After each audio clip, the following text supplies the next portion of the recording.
During the trial, my daughter smiled confidently, thinking that I was finished. After all, the judge, her old friend, had already decided everything. She leaned over and whispered, "I'm going to leave you with nothing, Dad." But when I took out what I had been hiding in my pocket, her face contorted in shock. Before we continue, please subscribe to the channel and write in the comments what time it is where you are now. The fluorescent lights buzzed overhead. My back hurt from the wooden bench. Across from me, Octavia examined her nails. French manicure, expensive, while Derek whispered something that made him smile. Their lawyer, Luther Hayes, checked his Rolex for the third time in 5 minutes. My phone vibrated. Marlene. "Dad, please don't let them do this. Get a real lawyer." I didn't answer. Derek leaned back, tie perfectly knotted, shoes polished enough to reflect the courthouse ceiling. The bailiff appeared in the doorway. "Hawkins versus Coleman Hawkins, courtroom 3. Derek stood first, adjusted his cufflinks, passed close enough that his cologne hit me like a wall. "Ready to lose your house, old man?" My hand went to my jacket pocket. Paper there, folded, carried it for a week now. Ever since that night in my basement, I smiled. Small, just the corners. Derek's face changed. "What's funny?" "Nothing," I stood. "Just remembering something from 1995. 1 week earlier. Tuesday evening. The doorbell rang at 7:30. I was washing dinner dishes. 1 plate, 1 fork. The house quiet like it had been since Martha died. Through the window I saw Octavia's Lexus in my driveway. Derek's BMW behind it. A third car, black Mercedes. They carried briefcases. Practiced expressions. Concern, maybe. Hard to tell with Derek. His face always looked like he was calculating profit margins. I opened the door. "Dad!" Octavia didn't hug me. Hadn't in months. "We need to talk." "About? Can we come in?" I stepped aside. They filed into my kitchen. Luther Hayes introduced himself. Firm handshake. Expensive suit that cost more than my mortgage payment. Derek pulled out a chair without asking. "Lem, we need to talk about your debt." "My what?" Luther opened his briefcase. "Mr. Hawkins, my clients have documentation. I'm talking to my daughter." I looked at Octavia. "What is this?" Her eyes found the countertop. "Dad, you borrowed money. A lot of money. For my business. You remember?" "I gave you money. Never borrowed it." Derek spread papers across my kitchen table. "Semantics. Point is, you owe us. 200 grand. The papers had my signature. Close enough, anyway. Dates going back 5 years. Promissory notes. Legal language. I pulled my reading glasses from my shirt pocket. Studied each page. They watched. Luther tapped his pen against his briefcase. Derek checked his phone. "These signatures aren't mine." Luther's pen stopped tapping. "They match perfectly, Mr. Hawkins. We had them verified." "By whom? Does it matter?" Derek leaned forward. "Sign the transfer. Your house covers the debt. We're being generous." "Generous?" Not a question. The word sat there. I made coffee. Filled the pot. Ground the beans. Derek's foot tapped. Impatient. "Good. Dad, please." Octavia's voice had that rehearsed quality, like she'd practiced this. "Don't make this harder than it needs to be." "Coffee?" I held up 2 mugs. They didn't answer. "More for me, then." I poured. Drank. Hot enough to burn. The papers sat on my table. Lies in expensive paper stock. "I'm not signing anything." Derek stood fast enough, his chair scraped. "Then we'll see you in court." Octavia touched her purse strap. Wouldn't look at me. "Dad, Judge Mitchell is an old friend of mine. We met at a charity event a few years ago. He'll be fair, but this will be quick." "Fair?" "The evidence is clear." Her voice got quieter. "Don't waste money on a lawyer. Just don't fight this." Luther gathered the papers. Efficient. Bored. Done this before. Derek stopped at my door. "See you next week, old man. Bring tissues." Their cars backed out. Taillights disappeared down Hickory Street. I stood at my kitchen window. Counted to 100. Old habit. Martha used to say I needed to count before making decisions. Then I went downstairs. My basement smelled like old paper and concrete. Filing cabinets lined 3 walls. 40 years of court transcripts. Every case I'd stenographed, typed, archived. People thought digital was better. Digital disappeared. Paper lasted. I went to cabinet 7. Drawer 3. Didn't hesitate. Muscle memory from decades of filing. March 15th, 1995. The transcript was yellowed, edges soft. My handwriting in the margins, shorthand notes. Questions I'd had then. Young Lem, 28 years old, new father, recording every word of State versus Marcus Wells. I remembered that day. Prosecutor Horace Mitchell, nervous, ambitious, presenting evidence that didn't quite match. A knife, found in the suspect's apartment. Fingerprints perfect. Timeline wrong. My notes showed it. Evidence log dated Monday. Mitchell testified police found it Thursday morning. 3 days. Someone held that knife for 3 days. I'd known then something was off. I'd said nothing. Too young, too scared, too much mortgage, and too little courage. Marcus Wells served 15 years. Mitchell became a judge. I pulled my phone from my pocket. 3 calls. First, Des, it's Lem. We need to talk. His voice came through tired. Lem? Haven't heard from you in months. What's wrong? Remember that case in '95? The Wells murder trial? Pause. Long one. Lem, tomorrow. O'Malley's bar. 6 o'clock. This is about Octavia, isn't it? I heard tomorrow. I hung up. Second call. Private investigator. Opal Sanders. Owed me a favor from 2 years back when I'd helped her track down probate records. Mr. Hawkins. Didn't expect to hear from you. I have a job, cash, quiet. I'm listening. Tomorrow, after I meet someone. I'll call you then. Mysterious. I like it. Third call. Marlene, Toronto. Late there. She answered anyway. Dad, what's wrong? Nothing, sweetheart. It's 10:30. You never call this late. Octavia came by tonight. Silence then. Dad, I can fly down. I can loan you money for a lawyer. No need. Dad, Derek is a snake. You need help. I have help. Trust me. What are you planning? The transcript sat on my workbench. 30 years old. Perfect condition. Something I should have done 30 years ago. Back to the courthouse. Present day. The courtroom door opened. Judge Mitchell's chambers visible through the gap. Wood paneling. American flag. Law books nobody read anymore. Octavia touched my arm. First contact in months. Dad, I'm sorry it came to this. I looked at her hand. Pulled away. Gentle. Final. No, you're not. Not yet. What's that supposed to mean? The bailiff held the door. Luther Hayes walked through first. Derek followed. That smirk again. I patted my jacket pocket. The transcript there. Safe. Ready. You said this would be quick, Octavia. I met her eyes. You're right about that. 24 hours after Octavia and Derek left my house, I walked into O'Malley's bar on Broad Street. 6 days before that courthouse moment. My Camry sat in the public lot, 2 blocks away. Walking gave me thinking time. The leather messenger bag pulled at my shoulder, heavy with the transcript, my notebook, the weight of 30 years. O'Malley's looked the same as 40 years ago. Wood paneling dark with age. Irish memorabilia covering every wall. Regulars on their stools like fixtures. Hank at the far end, nursing his beer. Same stool since 1995. Des sat in the back booth, already there. Always punctual, both of us. Court stenographer habits die hard. You look terrible, he said. Thanks. Whiskey. Since when do you drink? Since yesterday, when my daughter tried to steal my house. Des's face did that thing.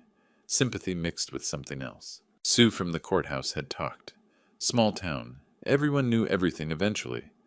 I heard. I'm sorry, Lem. Don't be. I set the messenger bag on the table. I'm not. The bartender brought my Jameson. Neat. Rare for me. Des watched me drink. His bowling league jacket smelled like Thunder Alley lanes, cigarette smoke and floor wax. I pulled out the transcript, slid it across the booth. Des put on his wire-rimmed glasses. Gray hair caught the dim light. 71 years old. Still sharp. Still saw everything. His face went pale. Lem, where did you get this? I typed every word. March 15th, 1995. State versus Marcus Wells. He flipped pages. Slow. Careful. His finger traced my margin notes. The questions. The timeline that didn't work. These notes. You're saying Mitchell fabricated?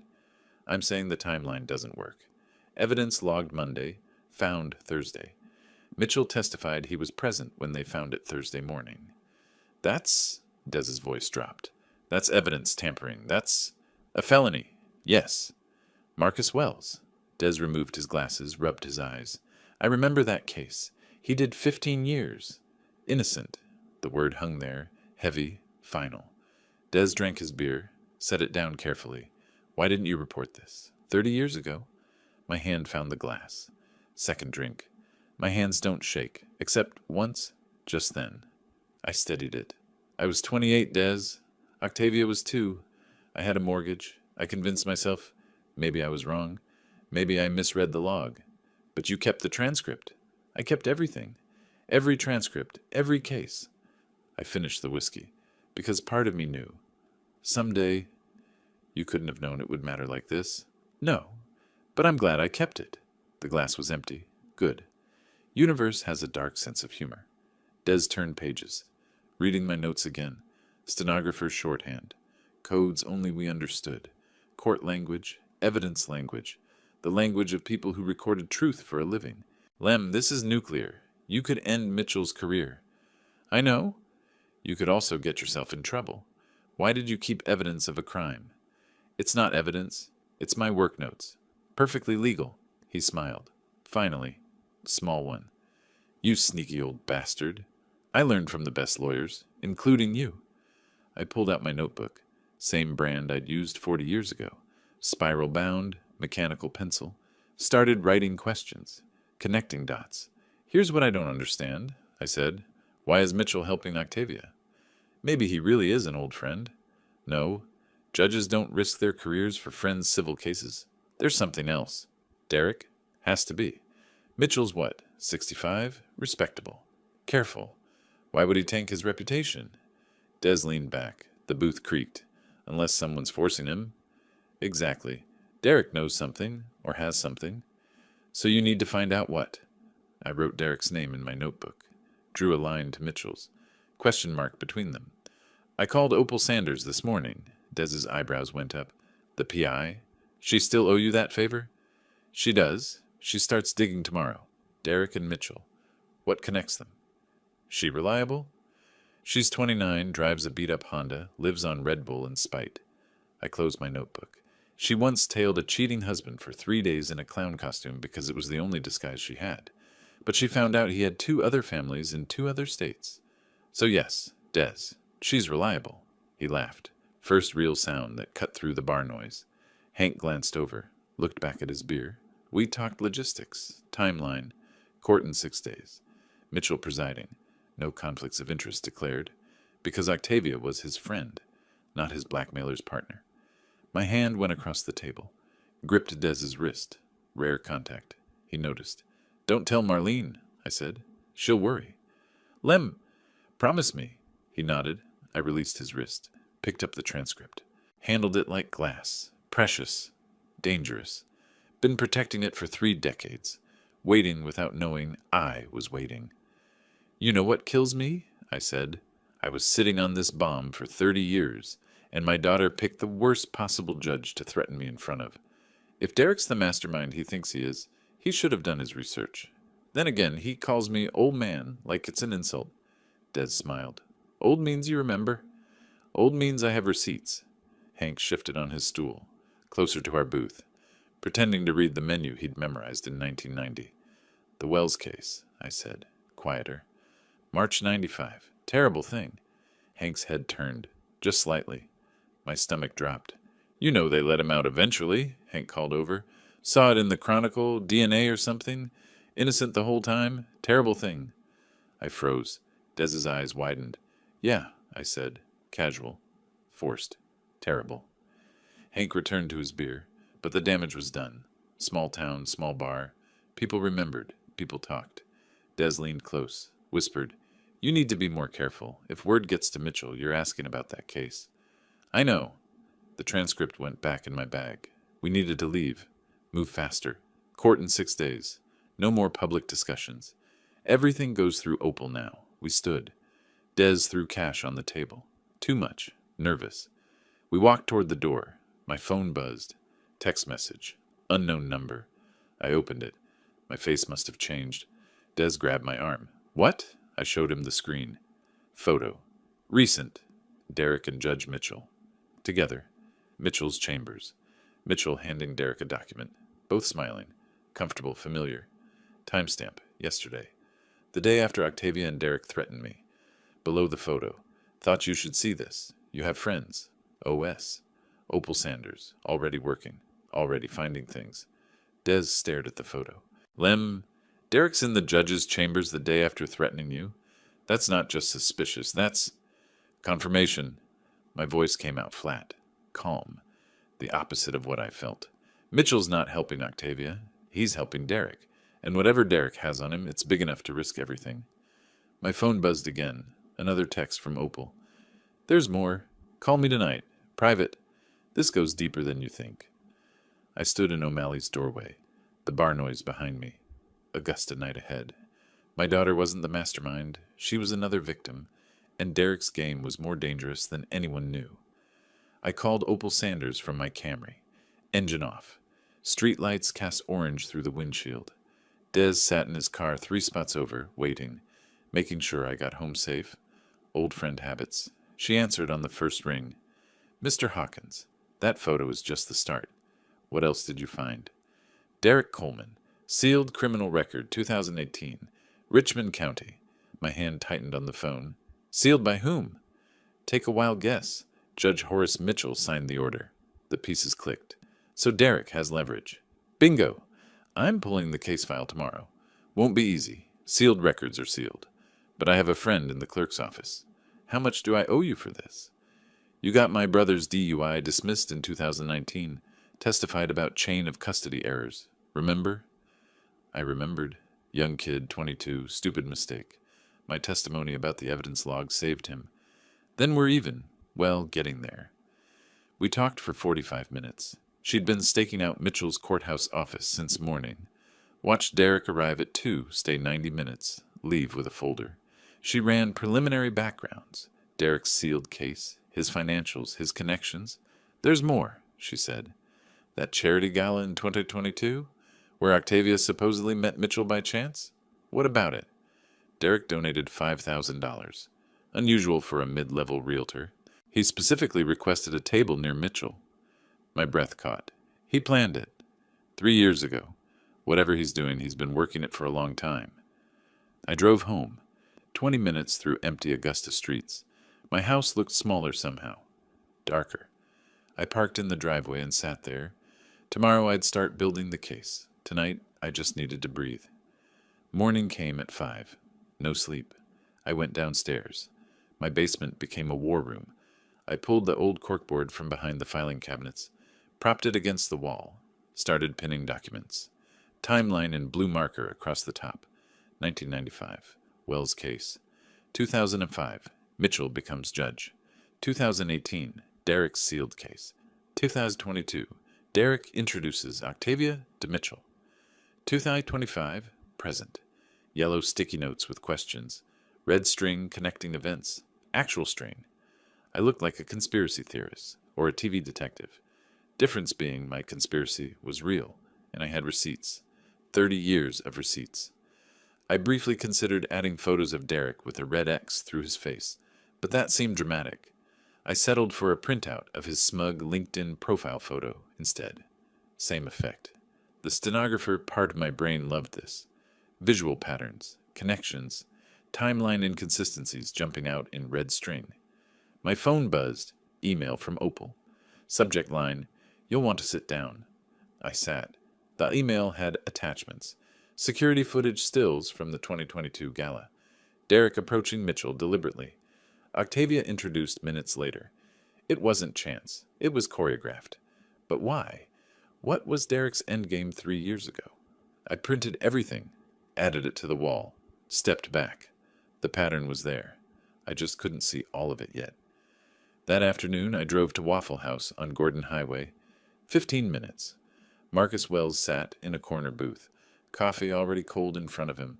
He looked 70. He was 55. Prison does that. "You're the stenographer?" His voice was rough. "From my trial." I was. "I'm sorry, Mr. Wells." "Sorry? You knew Mitchell lied?" I suspected. The timeline didn't match. But I was 28. New father. Mortgage. The word stuck. I didn't have proof. Just notes. I did 15 years. I know. and I can't give you those years back, but I can help you get justice now." Wells laughed. Bitter sound. "Justice? Man's a judge now, untouchable. Not if we do this right. He's dirty. Was dirty then, is dirty now. And now he's helping someone steal my house. Karma's a funny thing." I slid the transcript across the table. He read my margin notes slowly. His hands shook. "What do you need?" "You're the victim. The proof Mitchell fabricates evidence. When the time comes, I need you to tell your story. Publicly." "When?" "Soon." He studied me, evaluating. "Why should I trust you? You stayed quiet for 30 years. Fair question. Because I'm not asking you to trust me. I'm asking you to trust yourself. You know what happened. You know Mitchell lied. Help me prove it." Wells folded the transcript, pushed it back. "Keep it safe, and when you're ready, I'll be there." The next morning, I visited a strip mall across town. Carl Pitts' law office sat between a nail salon and a vape shop. Water stain on the ceiling shaped like Florida. Carl's law degree hung crooked. Correspondence school. "Mr. Hawkins," he stood nervous. "Have a seat." His desk was cluttered. Files stacked haphazardly. Coffee rings on every surface. "So, Mr. Hawkins, you're being sued by your daughter for $200,000? That's what she claims. And you have documentation proving you didn't borrow this money?" "The promissory notes are forged." Pitts shifted papers. "Well, we'll need to prove that. Handwriting analysis, maybe forensic accounting." "How much would that cost?" "Oh, several thousand, maybe 10, 15. I have $500. His face fell. "500, mister." "Hawkins, that's not, for a case like this? Can you represent me or not?" He deflated. "Completely." Yes. But I have to be honest. Against Luther Hayes, this will be difficult. I understand. Do your best. I was paying this man to lose my case, and I still felt like I might be overpaying. The water stain judged me silently.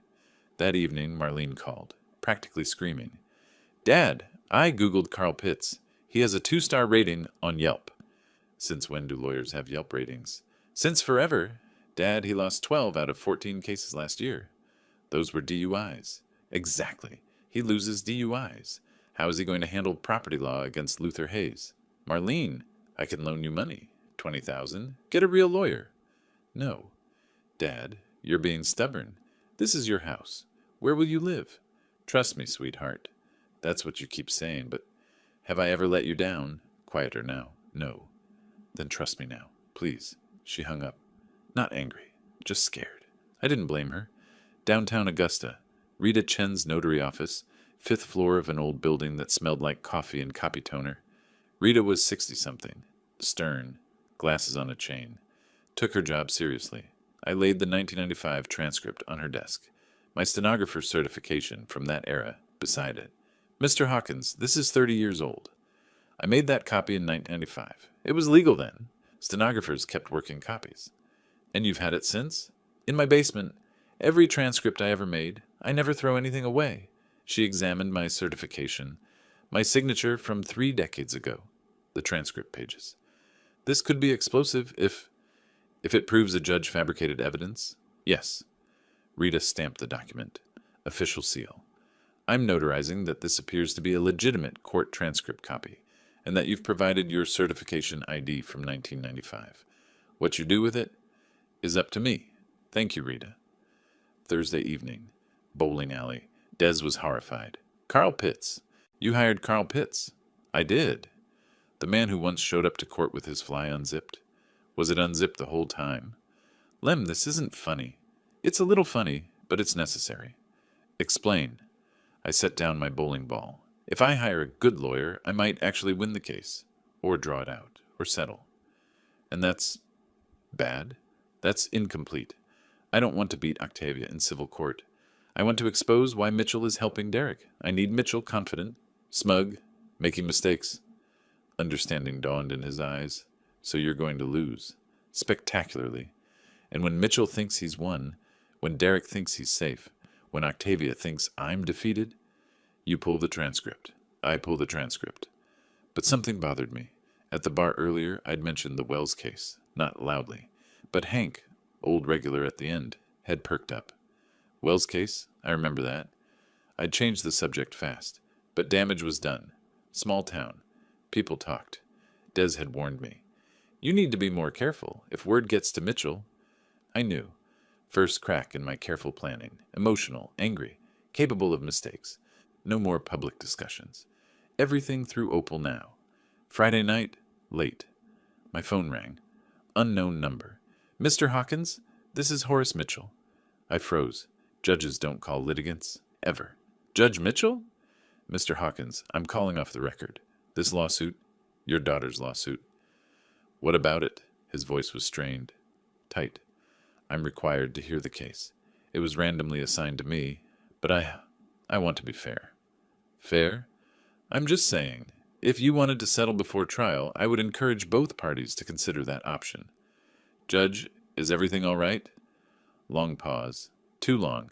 Just think about settling, Mr. Hawkins. It would be better. For everyone.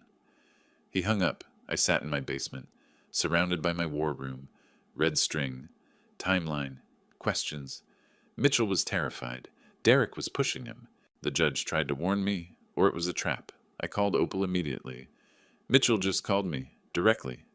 That's insane. Judges don't do that. He told me to settle. Said it would be better for everyone. Lem, either Mitchell is trying to help you, or Derek told him to scare you off. Either way, I'm in deeper than I thought. Court in 3 days. And now Mitchell knew I wasn't backing down. I woke up at 5 a.m. on the day I planned to lose everything. Coffee first, black, then shower, then choosing what to wear. My father's watch. My best suit from Martha's funeral 3 years ago. The uniform of defeat. The 1995 transcript went in my inside jacket pocket. Folded carefully. Safe. I drove to Richmond County Courthouse, parked in the public lot. Carl Pitts arrived in an ancient Corolla, looking like he might vomit. Luther Hayes stepped from a Mercedes, checking his phone. Bored already. Derek and Octavia arrived together, her Lexus. He got out first, opened her door. Gentleman act. She wore navy blue, professional, trustworthy. Derek saw me across the lot, that smirk. I nodded once. Kept walking. Courtroom 3. Second floor. I'd been here 1,000 times. Recording cases, other people's disasters. Now mine. Judge Mitchell entered at 9 sharp. Gray hair, expensive suit, exhausted face. All rise. We rose. Mitchell's hands shook when he shuffled papers. His eyes found Derek in the gallery. 3rd row, then looked away fast. Luther Hayes stood. Smooth. Polished. Your Honor, this is a straightforward case. The defendant, Mr. Lemuel Hawkins, borrowed $200,000 from his daughter over 5 years. We have documentation. We have bank records. We have Mr. Hawkins' own signed promissory notes promising repayment. He displayed documents on a screen. Blown up. My alleged signature. Dates. Amounts. The total debt is $200,000. Ms. Coleman Hawkins has been patient. She's been understanding. She's been generous. But her father has refused every request for repayment. She has no choice but to seek legal remedy. Perfect delivery. Practiced. Convincing. Mitchell looked at Carl Pitts. Mr. Pitts, your opening. Carl stood, papers shaking in his hands.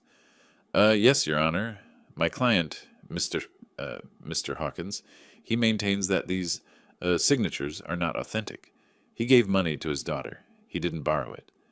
Mitchell leaned forward. Do you have evidence of forgery? We would need to hire an expert. Do you have an expert? Not at this time, Then sit down, Mr. Pitts. Carl sat, deflated. I patted his arm. You're doing fine. He looked like he might cry. Luther Hayes called Octavia to the stand. She took the oath. Sat. Composed. Ready. Ms. Coleman Hawkins, when did you first loan your father money? In 2020. February. He called me, said his pension wasn't enough for repairs on his house. The roof was leaking. How much did you loan him? $15,000. And did he promise to repay you? Yes, he signed a note. Hayes showed the document. That's his signature. Did he repay you? She shook her head. No. 6 months later, he called again. Said he needed money for medical bills. I sent $25,000. Over 5 years, how many times did he borrow money? 12 times. Always with a reason, always with a promise. And the total? $200,000. Did he repay any of it? Nothing. When I asked, he became angry. He said I was ungrateful, that he raised me, paid for my college. I owed him. I watched her. She didn't look at me once. Not once. Hayes thanked her, sat down. Carl Pitts stood for cross-examination. Slow, uncertain. Ms. Coleman Hawkins, isn't it true that you asked your father to invest in your boutique? He volunteered, but you asked him. He offered, as a loan, with the understanding he'd be repaid. Do you have documentation of that understanding? Yes. The promissory notes. What if I told you those signatures don't match? Hayes shot up. Objection, speculation. Mr. Pitts has no expert testimony. Mitchell didn't hesitate. Sustained. Mr. Pitts, do you have actual evidence? No, Your Honor. Then move on or sit down. Carl sat. No further questions, I whispered to him. Don't try too hard. He looked at me. Confused. Lost. Lunch recess. Noon. I bought coffee from the courthouse cafe, sipped it slowly, checked my phone. Derek was nodding so hard during Octavia's testimony, I worried about whiplash. The irony of a con man calling me manipulative wasn't lost on anyone with a functioning brain. Unfortunately, Judge Mitchell seemed to have misplaced his. Octavia approached, alone at first, navy suit, expensive shoes. Dad, please, sign the deed. This doesn't have to get worse. Worse for whom? For you. Judge Mitchell is going to rule against you. I know you think... You know what I think? I know you're stubborn, but this is over. Just accept it. Derek appeared, smiled. Listen to your smart daughter, old man. Old man, you keep saying that. Because it's true. You're old, confused. You probably don't even remember borrowing the money. My memory is excellent, Derek. Really? Then you remember signing these? He waved a promissory note. I remember a lot of things. From a lot of years. Octavia's face changed, just slightly. Dad, what does that mean? It means I'm not as helpless as you think. Derek laughed. Helpless? You hired Carl Pitts. You are helpless. Maybe. Or maybe I know exactly what I'm doing. Then what are you doing? My hand touched my jacket pocket. The transcript there. Safe. Derek's eyes followed the movement. Locked on my pocket. I dropped my hand. Too late. Waiting, I said. Waiting for what? You'll see. Afternoon session. Mitchell requested all parties empty pockets. Any recording devices, per court rules. Unusual. Very unusual.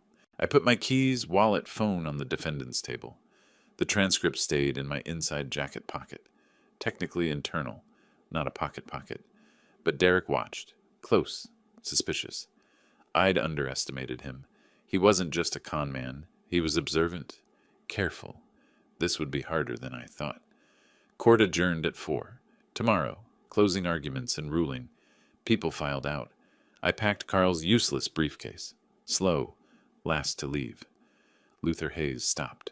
Mr. Hawkins, you should seriously consider settling. The judge will rule against you tomorrow. Save yourself the formal loss. I nodded. Said nothing. He left. I reached the courtroom door. Judge Mitchell's voice stopped me. Mr. Hawkins, a moment. I turned. Mitchell stood at his bench, robe still on, looking older than 65. Close the door. I closed it. The bailiff stepped out. We were alone. I want you to know, this isn't personal, isn't it? I'm following the evidence, the law. Of course you are. Pause. Heavy. You seem very calm for a man about to lose his home. Do I? Most people in your position would be angry, desperate. I'm not most people. Mitchell studied me. No, you're not. You were a court stenographer. 40 years. 39 years and 8 months, but yes. Then you've seen a lot of cases. Thousands. Seen a lot of judges. Good ones, bad ones, and everything in between. His voice dropped, barely audible. What kind am I? I looked at him. Really looked. Saw the man behind the robe. Trapped. Scared. Guilty. You were a good prosecutor once, Horace. 1995. State versus Marcus Wells. Remember that case? His face went white. Absolutely white. His hand gripped the bench edge. I was the stenographer. I remember it very well, every word. Get out. See you tomorrow, Judge. I walked out, left him frozen. In the hallway, my phone buzzed. Opal Sanders. Got the 2018 file. You need to see this. Now. Tomorrow would be interesting. I slept 4 hours. Enough. Spent the rest of the night reading Opal's file on Derek's 2018 case. Now I understood everything. Court reconvened at 9. Same seat. Same defendant's table. Same worn transcript in my inside jacket pocket. Mitchell entered. Looked worse than yesterday. Gray, exhausted, trapped. Luther Hayes stood for closing. Your Honor, the evidence is clear. The defendant owes my client $200,000. We request immediate judgment. Carl Pitts tried. God love him, he tried. Your Honor, my client maintains his innocence, but we have no evidence to counter. Mitchell nodded, lifted his prepared statement. Having reviewed the evidence, the promissory notes, the testimony, I stood. Mitchell stopped mid-sentence. Mr. Hawkins? Your Honor, I have one question for the plaintiff. This is highly irregular. I've heard testimony. One question. That's all I ask. Mitchell paused, calculation behind tired eyes. Maybe he thought I'd embarrass myself. Maybe some part of him wanted to delay the inevitable. One question, Mr. Hawkins. Then I'm ruling. Octavia returned to the witness stand, confused but confident. Derek whispered something encouraging from the gallery. She smoothed her navy suit. I kept professional distance. Octavia, do you really believe Judge Mitchell is helping you out of friendship? What? I don't... What kind of question is that? A simple one. You said he's an old friend, that you met at a charity event 3 years ago. Yes, and did you ever wonder why a respected judge would risk his reputation to help you win a civil case? Luther Hayes shot up. Objection. Relevance. Sustained. Mr. Hawkins, ask your question, or sit, because I don't think he's helping you out of friendship, Octavia. I think he's helping you because your husband is blackmailing him. The courtroom erupted. Derek jumped up. His chair hit the floor. Metal on marble. Beautiful acoustics. The courtroom had excellent sound design for dramatic moments. I appreciated that. Derek did not. That's insane. Your Honor, this is defamation. I ignored him. Kept looking at Octavia. Derek introduced you to Mitchell deliberately. It wasn't chance. Dad, what are you talking about? Derek pushed forward. Don't listen to him. He's desperate. Making up lies. Am I? I reached for my inside jacket pocket. Slowly. Everyone watched. Derek's eyes locked on my hand. I pulled out the transcript. Folded. Yellowed. 30 years of evidence. What is that? Derek's voice pitched high. What do you have? Proof. Mitchell's voice cracked. Mr. Hawkins, sit down. Proof that Judge Mitchell fabricated evidence 30 years ago. Proof that sent an innocent man to prison. Proof that your husband used to force the judge to rule in your favor. I held the transcript up. Old paper. Official court header visible. My handwriting in the margins. March 15th, 1995. State versus Marcus Wells. Murder trial. I was the court stenographer. Mitchell went white. Absolutely white. I recorded every word of that trial, Judge, including the evidence timeline that didn't match. Luther Hayes. Your Honor, I must object to this entire... A murder weapon, allegedly found in Marcus Wells' apartment on Thursday morning. But the evidence log I saw, the log I transcribed, showed it was tagged and logged on Monday, 3 days earlier. Mitchell stood, swayed. Bailiff! Someone held that weapon for 3 days. Someone added Wells' fingerprints. Someone fabricated evidence. And that someone was prosecutor, Horace Mitchell. Derek screamed. This is all speculation. He has no proof. I looked at the back row. I have 30 years of proof. My notes, my observations, my sworn testimony as an officer of the court. Marcus Wells stood, slow, deliberate. I'm Marcus Wells. The courtroom went silent, actually silent. I spent 15 years in Georgia State Prison for a murder I didn't commit. 15 years. My wife left. My children grew up without me. My mother died while I was inside. Mitchell sat down heavily, like his legs gave out. You did that, Judge Mitchell. When you were a prosecutor, you put me there with your lies, Octavia whispered. Dad, is this true? It's true, every word, and I can prove it. Derek turned to her, desperate. Don't believe him. Your father is manipulating you. This is crazy. Is it? Is it crazy, or did you know about this? Baby, Did you know? Mitchell hit the gavel. Weak strikes. Tap, tap, tap. It sounded less like order in the court and more like, please stop yelling at me. 30 years as a judge, and he'd forgotten how to use his hammer. Karma had a sense of timing. This court is in recess. Bailiff, clear the courtroom. I looked at him. Really looked. Are you recessing, Your Honor, or are you running? Mr. Hawkins, you are in contempt. I'm in contempt? You fabricated evidence that destroyed a man's life. Clear the courtroom. The bailiff approached, gentle hand on my arm. Sir, you need to come with me. Of course, I've said what I came to say. As I walked down the aisle, I passed Octavia, still frozen in the witness box. Your husband isn't who you think he is. Neither is your friend the judge. Dad? And those promissory notes? Check the signatures yourself, Octavia. Really look at them. The hallway buzzed, lawyers whispering. Someone had photographed the transcript through courtroom windows. Marcus Wells followed me out. We stood together, didn't speak, just shared a nod. Derek burst through the doors, wild-eyed, disheveled. He grabbed my arm. I shook him off. Don't touch me.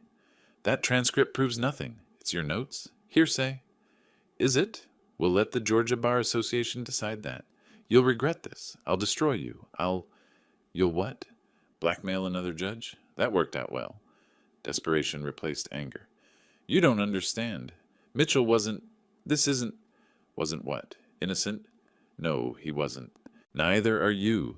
He changed tactics. Octavia will never forgive you for this. You've ruined her life. No, Derek, you did that. My phone rang. I answered, listened. When? Pause. Are you certain? Pause. I'm on my way. I hung up, looked at Derek. That was Opal Sanders, my private investigator. His face changed, fear replacing everything else. She's at your house in Atlanta, your other house, where your other family lives. Derek went white, stumbled backward against the wall. Did you really think I wouldn't find out? I walked away, left him collapsed there. Marcus Wells followed. Behind us, through the courtroom windows, Octavia emerged. She saw Derek's state, stopped, confused. She didn't know yet, but she was about to learn everything. 20 minutes later, I stood in the courthouse hallway, holding my phone. Derek crumpled against the wall 10 feet away, looking like he'd been hit by a truck. He had been, just not the kind with wheels. Mitchell's secretary approached, nervous. Judge Mitchell requests all parties in chambers, immediately. Derek barely stood. Octavia appeared from somewhere, mascara smudged, face blank. Luther Hayes materialized, already calculating exit strategies. Carl Pitts followed like a confused puppy. We filed into Mitchell's chambers. Wood paneling, law books nobody read, photos of the judge with politicians who'd abandon him tomorrow. Mitchell sat behind his desk, still in his robe, hands shaking. He spoke before anyone else could.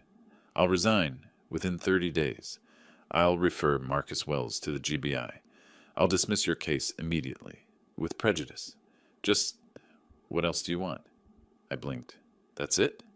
What else is there? My career's over. My reputation is destroyed. You've won, Mr. Hawkins. I didn't want to win, Judge. I wanted justice. Justice. Bitter laugh. I don't even know what that means anymore. I pulled out more papers, laid them on his desk, methodical, organized. These are phone records. Calls and texts between Derek and Judge Mitchell. 6 months of correspondence. Luther Hayes read over my shoulder. His face did calculations faster than a Wall Street computer. Client scandal plus public exposure plus his firm's name in tomorrow's headlines equaled time to distance himself. I watched him scoot his chair an inch away from Octavia. Subtle, professional, cowardly. Text from Derek Coleman, January 15th.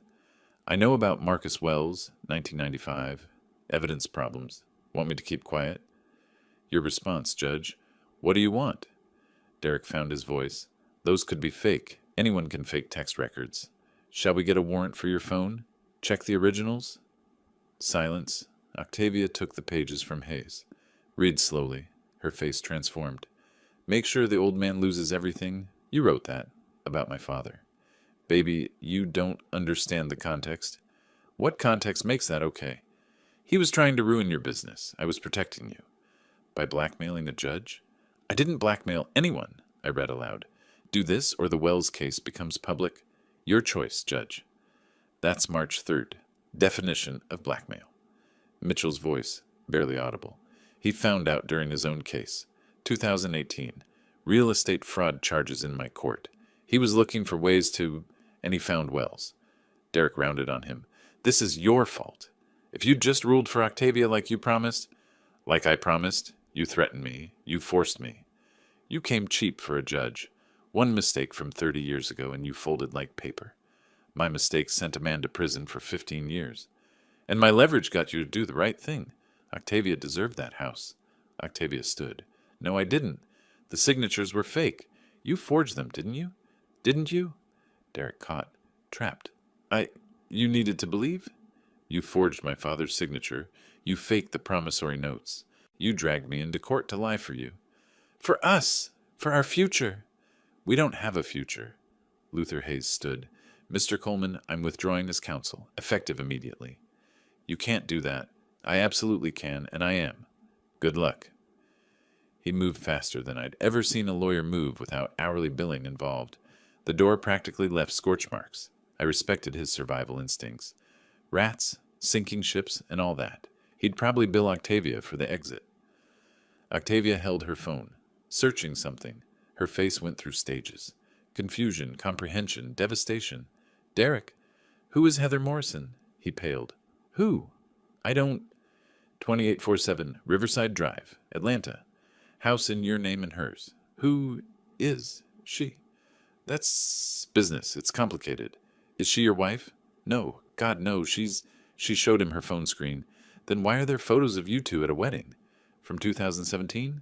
Long silence. Heavy. Crushing. Octavia, I can explain. You're married to her. It's not a real marriage. It was for tax purposes. Tax purposes. That was a new one.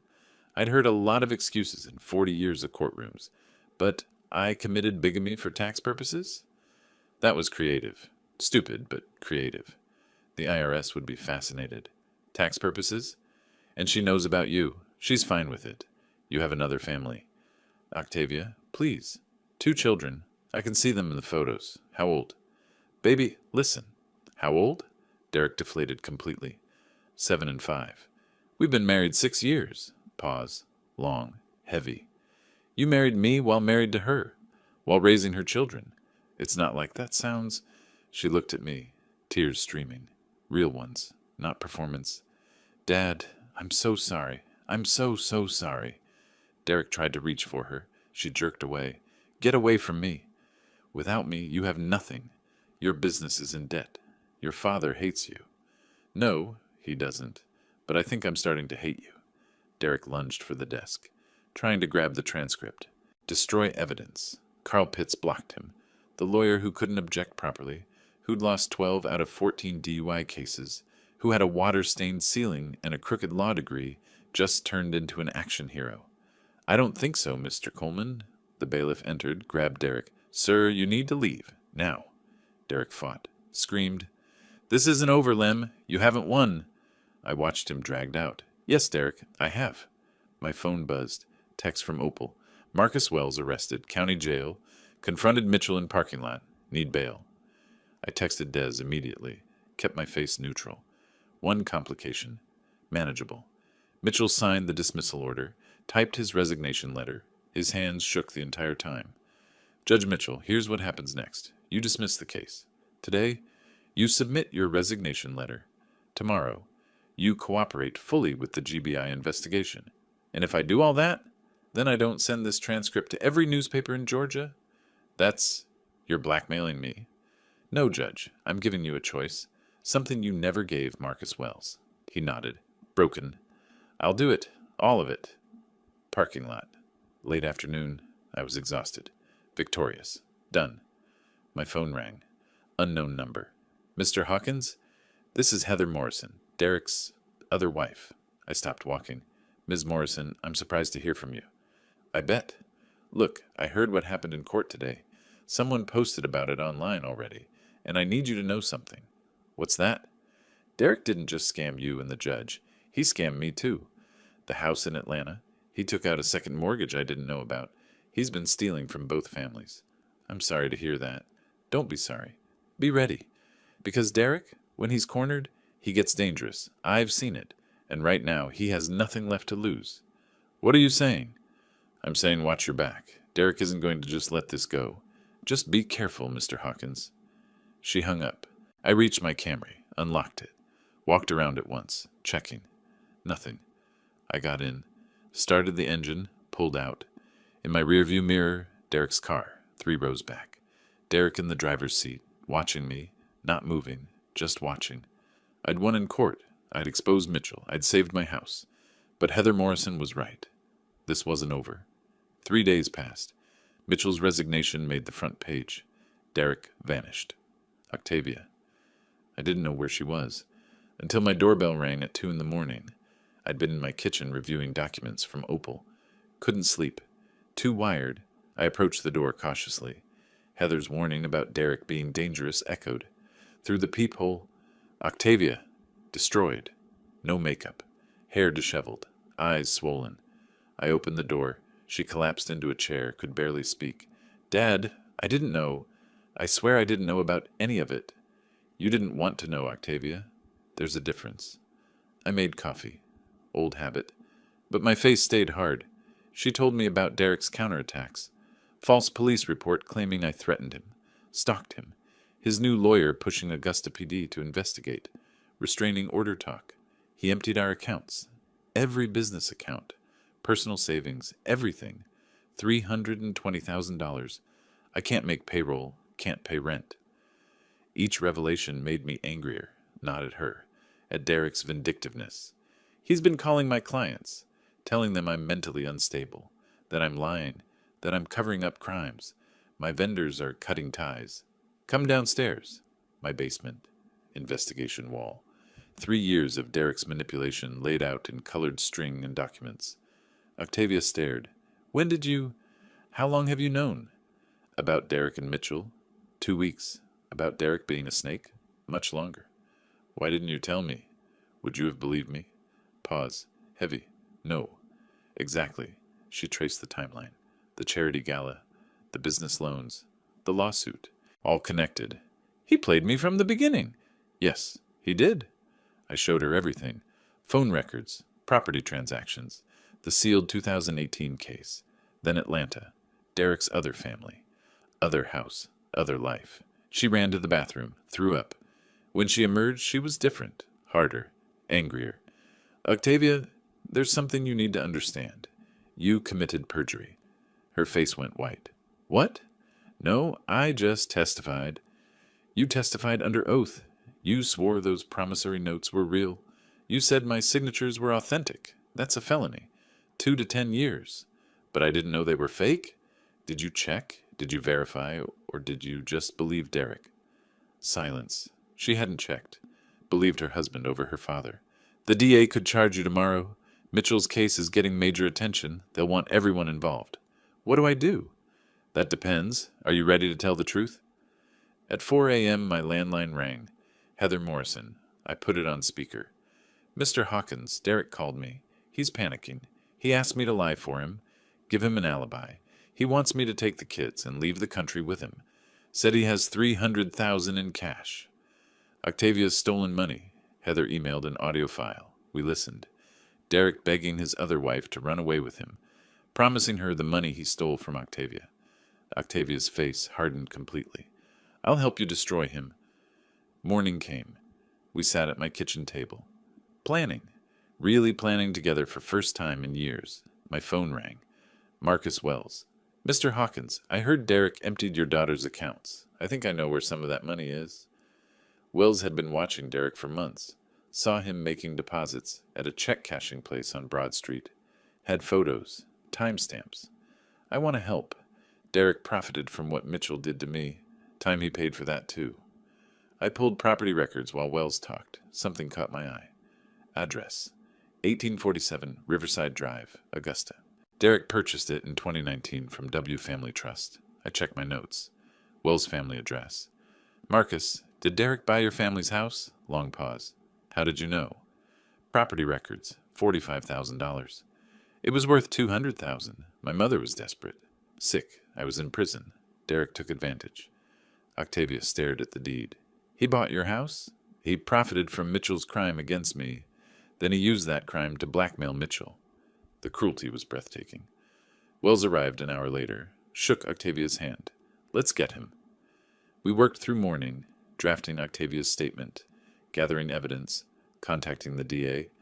I went to my basement alone, pulled a photo from my desk drawer.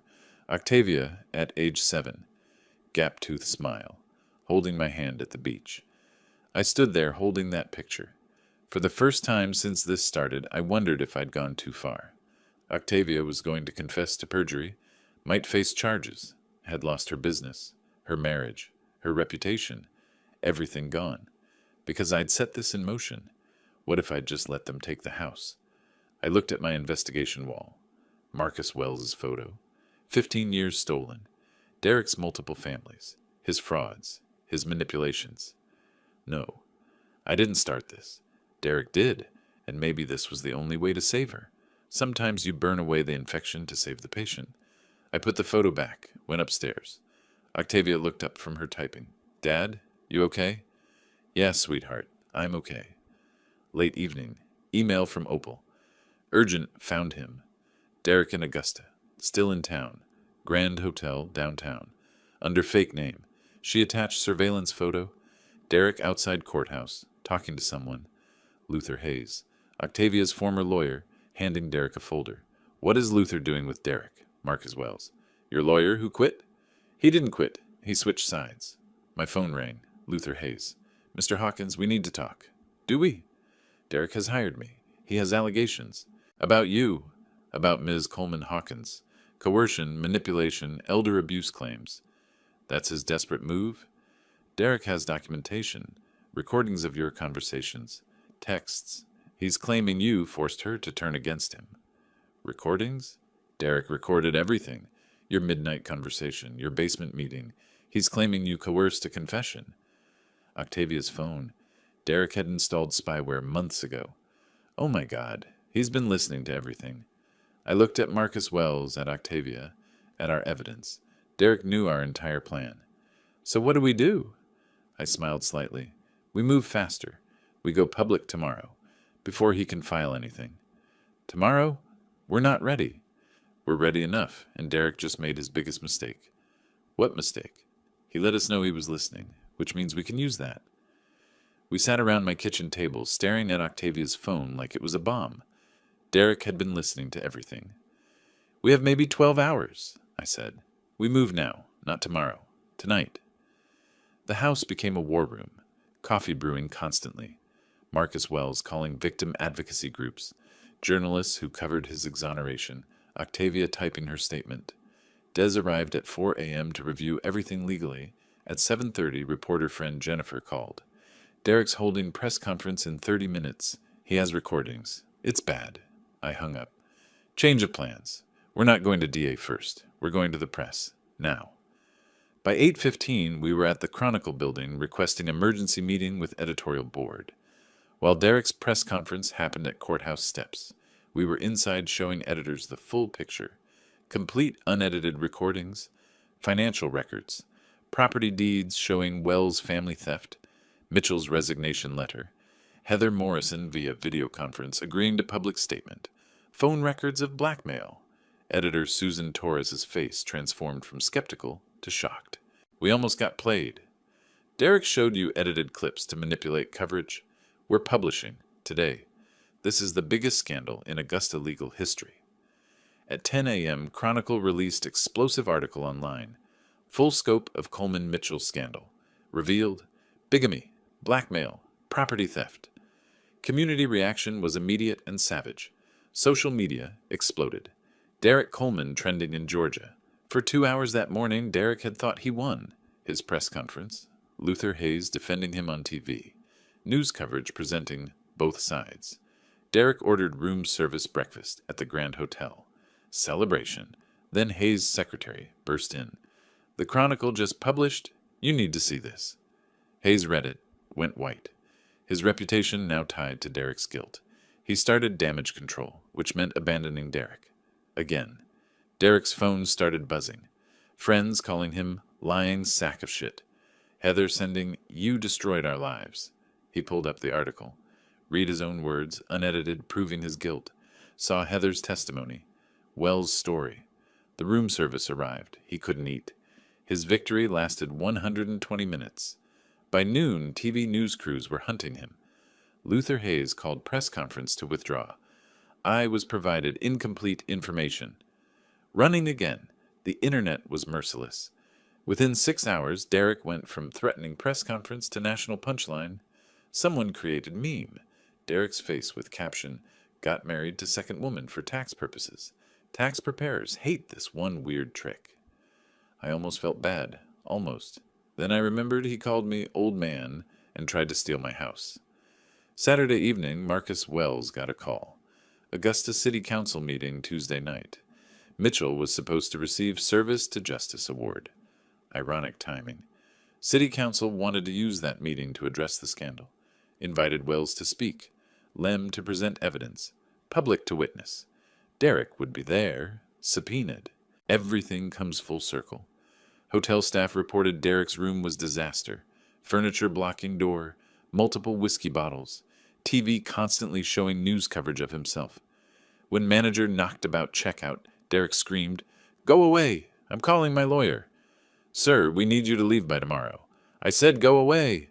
He made desperate calls. To Luther Hayes, "You piece of shit, you can't abandon me. I'll sue you." To Heather, 8 voicemails escalating from apologetic to threatening. To Octavia, blocked. Messages didn't deliver. Saturday evening, Derek tried checking out back entrance wearing baseball cap and sunglasses. Reporters spotted him. He retreated. Tried again at 2 a.m. Front desk. "Mr. Coleman, you have outstanding bill." He threw credit card. Declined. Accounts frozen by bank fraud investigation. "I'll bring cash tomorrow." Never did. Mrs. Patterson told her neighbor, "Can you believe Derek Coleman? 2 wives? And that poor Wells man?"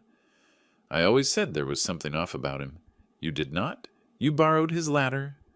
Sunday evening. Relative calm. Derek still hiding. Mitchell disappeared. DA would announce charges Monday. City Council meeting Tuesday. My phone rang. Unknown number. Derek's voice. First time since courthouse. "Lem, we need to talk." "Do we?" "Face to face. Tomorrow. Just you and me." "Why would I do that?" "Because I have something you want." "I already have everything. Your crimes are public." "I have the original promissory notes, and I have video of me forging them. Time-stamped, dated, everything." Pause. "Why would you record yourself committing crimes?" "Insurance. I record everything, Lem, including things you don't want public, like Octavia discussing ways to hurt me, like Marcus Wells stalking me, like you and your lawyer discussing ways to destroy me. Meet me tomorrow, noon, Old Tobacco Warehouse on Reynolds Street. Alone, or I release all of it." "That's blackmail, Derek." Again. "Call it what you want." He hung up. Octavia. "Dad, you can't go. It's a trap." Marcus Wells. "He's desperate. Dangerous." "I know." Des. "If he has those recordings, he can release them whether you meet him or not." "Maybe. But if he has video of himself forging my signature, that's evidence. Worth the risk." "What if he doesn't have anything?" "Then I'll deal with it." Wells. "I'm coming with you." He said alone. "I don't care what he said. I've waited 15 years for justice. I'm not letting him hurt you." Monday morning, I loaded my car. Small voice recorder in one pocket. The 1995 transcript in the other. Still carrying it. Still my talisman. I drove toward Reynolds Street, toward confrontation in abandoned warehouse. 40 years transcribing confrontations in courtrooms. Now I was having one in an empty warehouse. The setting changed. The principle stayed the same. Let them talk. Let them reveal themselves. Record every word. The warehouse smelled like rot and abandonment. Pigeons nested in rafters.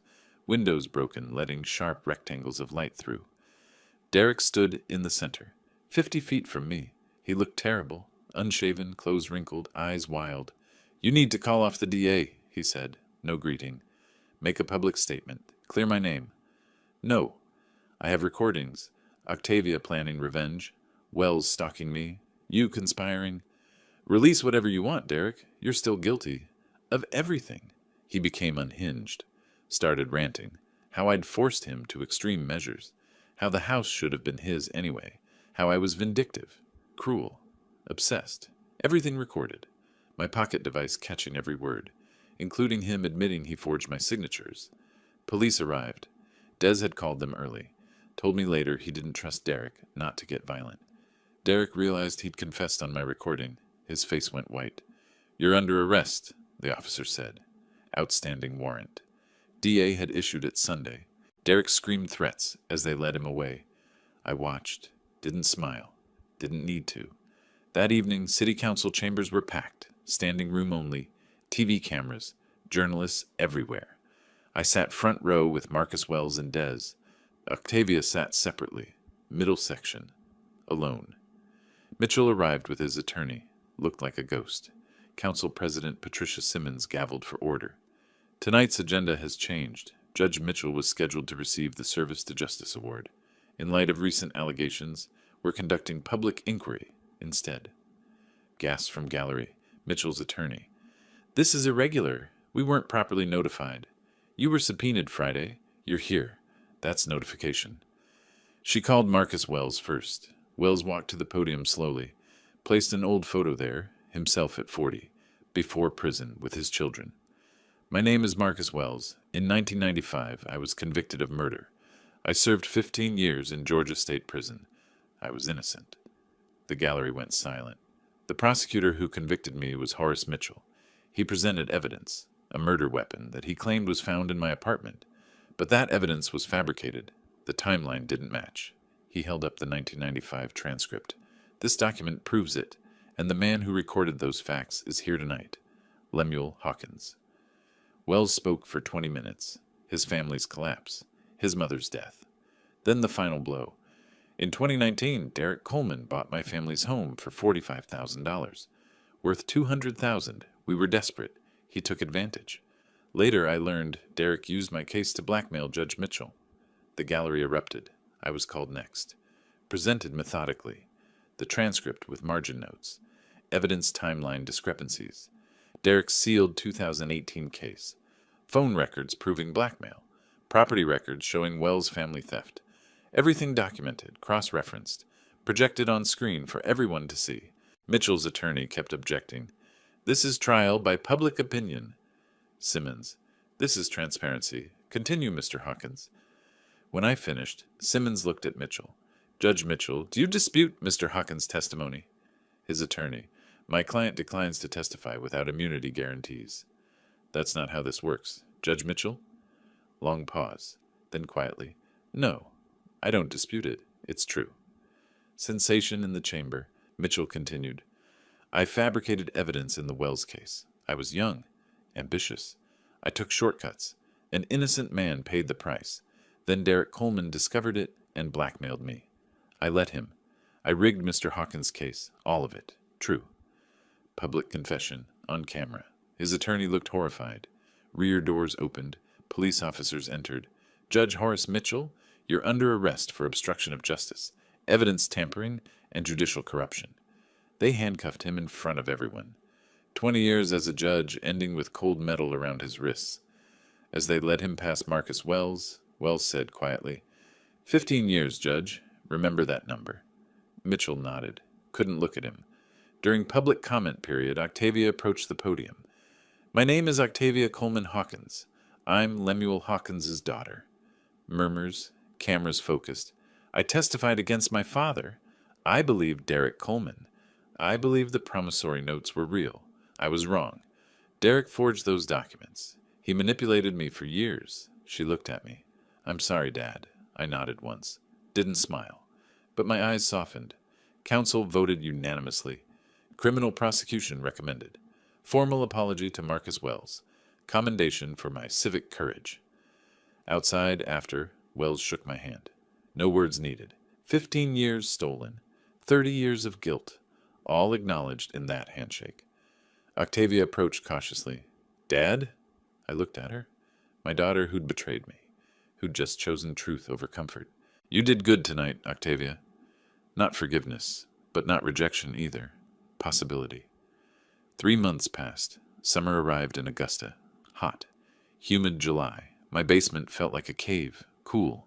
Dark. Safe. Mitchell was formally charged, held without bail. Derek charged with 8 felonies. Trial dates set. Octavia cooperated with the DA, got probation. Her boutique closed. She worked retail at Macy's now. Media circus died down. Life returned to something like normal. Early July evening, I sat on my back porch. Iced tea. Fireflies in the yard. Peaceful. My phone rang. Octavia. First time in 2 weeks. Dad, can I come over? I need to talk. She arrived looking different. No designer clothes. Target jeans. Simple shirt. Hair pulled back. She carried an envelope. We sat at my kitchen table. I made coffee. Old habit. Long silence. I don't know how to start. Start with truth. That's what I taught you. Truth is, I'm ashamed. Of everything. How I treated you. What I believed. Who I became. Derek manipulated you. No. No, Dad. I let him.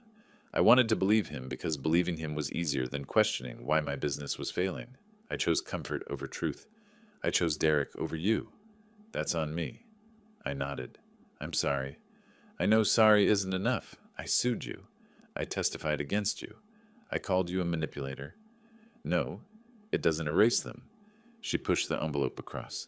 This is everything I have left. $4,000. From selling my stuff, working, saving.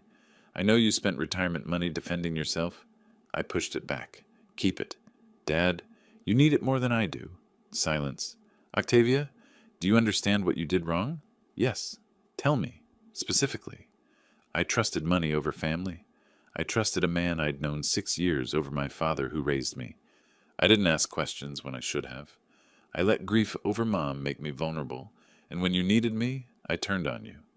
That's right. All of it. So, what now? Now you live with those choices. You rebuild. And maybe, in time, we rebuild our relationship. But I can't forgive you completely. Not yet. Maybe not ever completely. Some things don't heal all the way, she cried. I understand. But I can give you a chance. To earn back trust. To be my daughter again, if that's what you want. I do. More than anything. Then we start small. Sunday dinners. Here. You, me, and your sister when she visits. We talk. We're honest. We see what happens. Sunday dinners? It's a start. Week later, Marlene flew in from Toronto. First time both daughters were at my house together in 5 years. Tension was thick. I made them sit at the kitchen table. Your sisters. You lost your mother. You almost lost your father. Life is too short for this. They talked. Awkward. Painful. Honest. By evening's end, they weren't best friends, but they were talking. First Sunday dinner happened. Uncomfortable but hopeful. Mail arrived one morning. Letter from Marcus Wells. I opened it on my porch. Georgia had agreed to compensate him for wrongful imprisonment. $140,000 per year served. Total, $2.1 million. Then the surprise. Mr. Hawkins, without you, I'd never have gotten justice. I want to share this victory. Enclosed is a check for $200,000. You earned it. I sat with the check for 2 days. Then I knew what to do. I wrote my own check for $200,000. Put it in an envelope with a note. For a fresh start, use it to pay off debts, maybe start small business again someday. But this time, build it honestly, slowly, without debt. Consider it an investment in your future. And a gift from Marcus Wells. His suffering paid for this. Don't waste it. Dad, I mailed it before I could reconsider. Final Sunday dinner of July. Lem, Octavia, Marlene at the kitchen table. Octavia had received the check. Crying. Grateful. Overwhelmed. Dad, this is too much. It's not from me. It's from Wells. And yes, it's too much. That's the point. You lost everything because of Derek. Now you can rebuild. Properly. Marlene. Will you? Rebuild? Octavia. Yes. Slowly. Carefully. Honestly. We ate my pot roast. Mediocre. But they ate it. After dinner, we looked through old photo albums. Before Mom died. When we were happy. Grief and hope mixed together. Not perfect, but real. I sat on my porch watching sunset over Augusta. Phone quiet in my lap. Iced tea sweating in Georgia heat. The house was mine. My daughters were talking again. Marcus Wells had his compensation. Mitchell and Derek were facing justice. It wasn't a perfect ending. Some things stay broken even after you fix them. But it was a fair ending. And sometimes, fair is enough. If you like this story, please like this video, subscribe to the channel, and share your impressions of this story in the comments. To listen to the next story, click on the box on the left. Thank you for watching.